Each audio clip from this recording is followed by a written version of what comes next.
チョコールでしょ。チョコールですか。もう終わりました。終わりました。宮城の初日のオープンの日でした。今日はこの初日の感じなんかすごい雑魚いなと思ってますよね。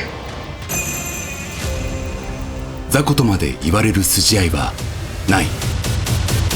とうとう地雷が爆発した。ローランド4店舗目となる大阪ザ・みやび開店日。これも特別作ってもらってるんですよ。これめっちゃかっこいいですね。かっこいいですよね。和をテーマ、豪華絢爛な店内で華々しいスタートが期待されていたが、正直舐めてたっすね。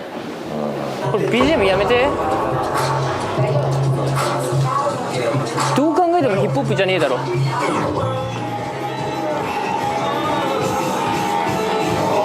よろしくお願いしてもいいですか。成功を阻止するかのように不手際が続き、お願いいたします。有志の面目は丸つぶれ。違うな、俺がやりたいホストクラブじゃない。しかしこれはまだ序章に過ぎなかった。なんとかシャンパンコールが回り出したザ・みやび。有志は真下にあるもう一つのホストクラブザ・クラブも統括。なぜかオープン真っ盛りのみやびではなく、そこに会長ローランドの姿があった。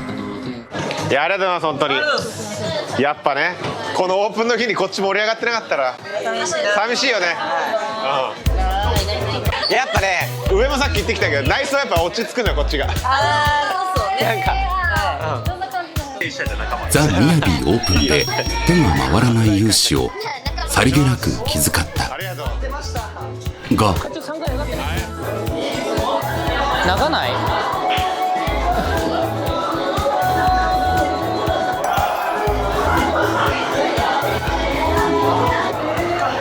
ローランド会長、茶までお願いします。失礼しました。今行く。どんな感じ？まあ最後ですね。今やっとシャンパンコールが落ち着いて、今ラストコール。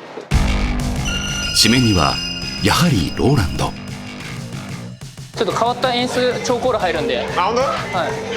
OK、じゃあもう席に行っといて。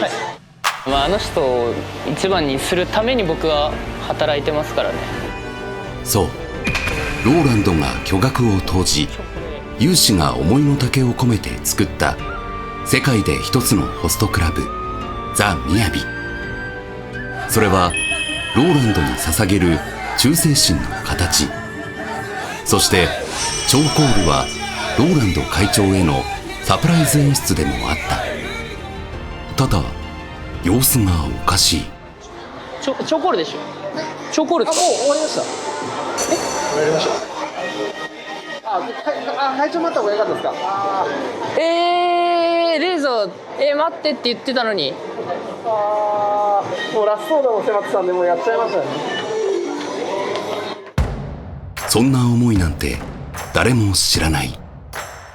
有志の熱い演出はただ単に忘れられていた。じゃあ呼びに待ってた意味ないやん俺。あれ終わったんですか。終わったらしいです。そうだよね、なんか終わった感じだよな。じゃあ見せたいやつがあったんです。いやー、ちょっとお兄さんカリスマホストだからもう一本ぐらい入れられるんじゃないの。いやどっかで頼むよ。いや、見してよ。きつい。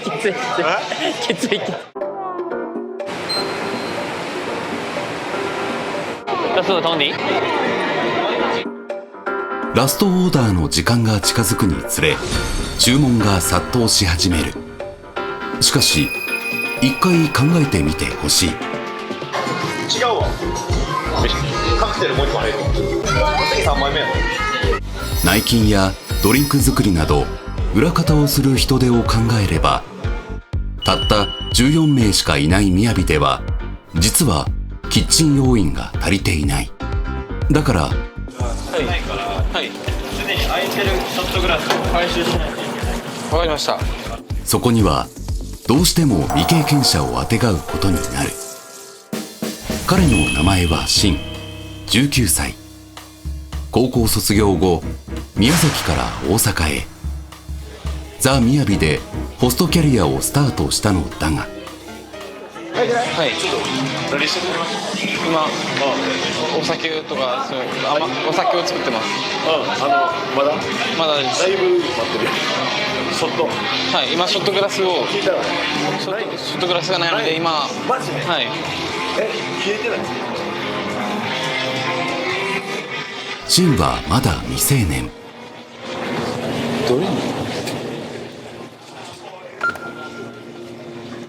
目の前にあるのに、そもそもショットグラスがなんだかわからない。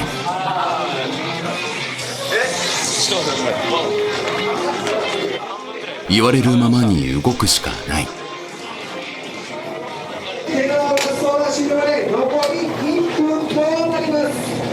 食べたことないものを作るのと同じ。だから未成年には難しい。ラストオーダー終わってちょっと遅すぎるからちょっとそこを支給してほしい。奥はじゃあ分けるだけど何を早くするのかがわからない。ローランドの悪い予想は当たってしまった。こんな感じなんだ。わあ、なんか意外と攻めえなキッチン。ここないんだ。いや、やっぱキッチン攻めえなこれ。キッチンは激混み。ちょっと洗いたいんですけど。洗いたいって洗いたい。これ出す時 Y ピッチャーと R ピッチャー出す時だけ、はいシャンパンフルートで飲むからシャンパンフルートも一緒に持ってきてほしい。わかりました。シャンパンフルートわかる？シャンパンフルート。そうそう、これね、そうこのお茶を飲む時はシャンパンフルートで飲むから一緒に持ってきてほしい。はい。売れっ子もちょっと自分でお酒を作って運ばないといけない非常事態。その結果、一人になったお客さんの暇を埋めるのはローランド。まさに全員野球の初日だった。うわー、めっちゃ疲れた。反省点だらけやな。それでは指令ミーティングを始めます。お疲れ様です。20時からオープンということで、しかも宮城の初月の、オープンの日でした今日は。なんかね、なんかみんな緊張感を持ってねって思ったんですよね。俺らがこう作っていく店としていざやっていくよっていうこの初日の感じ、なんかすごい雑魚いなと思ったんですよね。大事な初日なのに店内はガラガラ。どこかみんな気が抜けていた。今日これ額来るっつってなかった？ちょっとマッサージ電話してみます。ちょっと連絡して。なんでディフューザー1個しか設置してないの？香りが選んでもらったやつが1個しかないんで。むしろどこを向いても人事かのように感じてしまった。だからユウシは一日中一人ぼっちだった。そんな裏方ユウシの孤独を感じたサツキ。だから自分がユウシの代わりに鼓舞し続けた。明日2日目になるけど、今日ができなかったことを明日ちゃんとやりましょうという気持ちでやってくれないと、この店も自身もそうやし、個人の努力もそうやし、なんで生きてるんやったらなんか毎日そうやって過ごしてるのなんか意味ないなと思っての一日やったんで、僕らは気合い入れてやってるし、俺は特に気合い入れてやってると思うんで、みんなもそこについていくっていうか負けへん気持ちもそうやし、やっていってほしいなって思います。OKですか？お疲れ様です。はい、やっとねオープンできて、一日お疲れ様でした。いろいろ不備はあったけど、なんとか今日一日乗り越えられたんじゃないかなって。たださつきが言ってたように当事者意識持ってねって、全員がねこのお店を作っていくんですよ。我々幹部、ね、代表、ね、会長じゃなくて全員ね内勤含め今ね前にいるメンバー含め全員でこのお店を作っていく。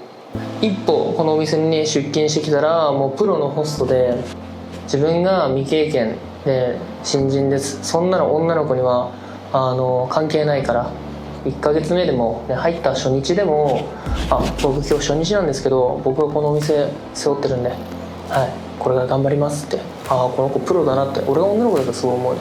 グループラインでもちょっと口うるさく言ってるんだけど、ガチガチに、この前の24時間、ね、マラソンだったりとか、ね、死ぬほどお金がかかってるわけね、それをなんでやるかって言ったら、別に俺にとって全部赤字なわけよ。こっちからしたら全然費用対合ってないなって。でそれを合わせてきてほしいの、みんなが。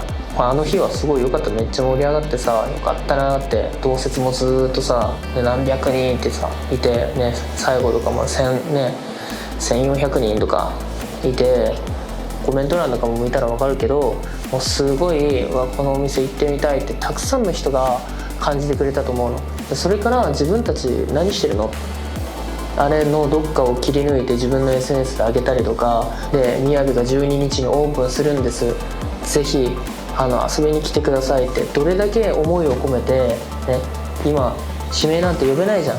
そもそもさ連絡先を持ってないじゃない、女の子たちのね。だけど配信はさ少しでも見てくれるわけじゃんね、1人でも2人でもね。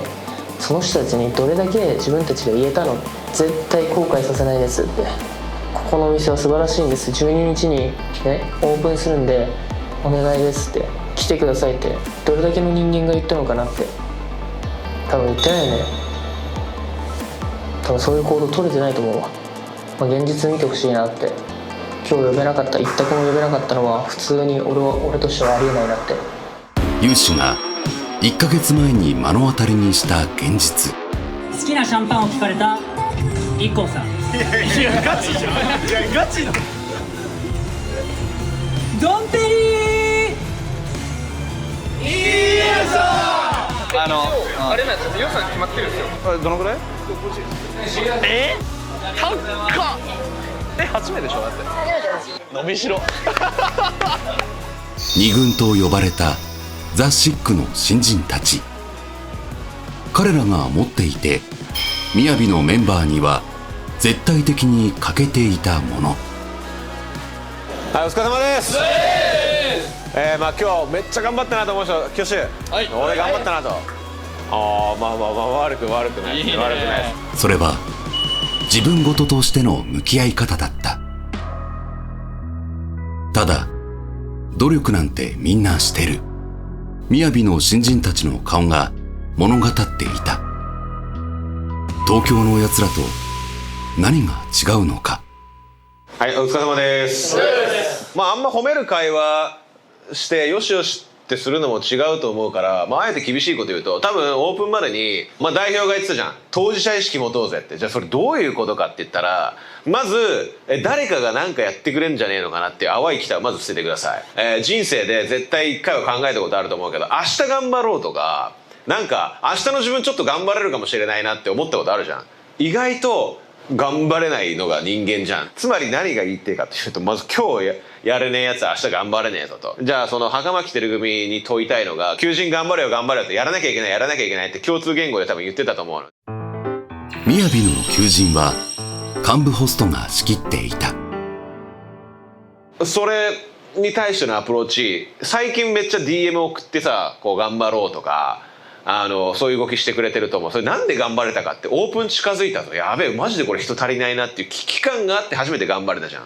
最大限の危機感で2ヶ月ぐらい前からこれアプローチしてましたかっていう。多分知らなかったと思うんだよね。なんとなく誰かが何かしてくれんじゃないのかなとか、代表がなんとかすんじゃねえのかなって、ローランドが結局うまくやるでしょみたいな期待が多分ゼロじゃなかったと思うんだよね。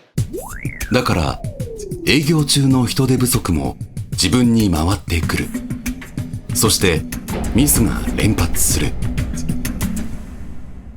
あとは今日呼べなかったやつらね。なんかホストって誰かに評価してもらってやっていく仕事だから、別に俺結果はね、正直言うとなんか文句言いたいことがないのよ。ただこれ完全折半だとして、給料が1万売り上げ作ったら5000もらえますよの仕事だったらするじゃん。つまり今日指名なかったらお前ら今日給料なしなっていう給料システムだったとするでしょ。したら少なくとも呼べた呼べないもどうでもいいのよ。そんな関係ねえから、今日やったその行動を同じことやってましたかっていう、そこ問いただして、いやもうちょっと頑張ってたかもしれないなって少しでも思ったやつがいたとしたら、それは俺はプロフェッショナルじゃねえと。今日と全く同じ行動しましたっていうやつ多分いないと思うんだよね。それが俺は問題だと思うわ。そういう今の俺の話聞いていやもうちょいなんかできたなって思ってるやつがいたとしたらいつやらなきゃいけないかって言ったらまずは、今の今からこの営業が終わって明日一択でも作れる努力を最大限すると。それで読めなかったらしょうがない、それは結果だから。でもうアプローチはできますよねっていうことをまず胸に刻んで今日帰れよっていうところ。とにもかくにも当事者意識今追い込まれてると思うしやべえなと思ってるのはこの危機感ずっと忘れちゃダメだよね。30人になってもその期間しっかり持って、そしたら人数が増える人ってだらけるもんなんだけど、売り上げ1億いって30人になっても今日この日に思ってるこのマインドを瓶に詰めて持って帰るぐらいの気持ちで、なんかやべえ慢心があるなと思ったらあの時思い出そうって思えるぐらいの一日にしてくれたら俺は今日意味ある一日になるかなと思うから、しっかりこの気持ちを忘れないようにしてください。 OK ですか？はい、大丈夫？はい、大丈夫です。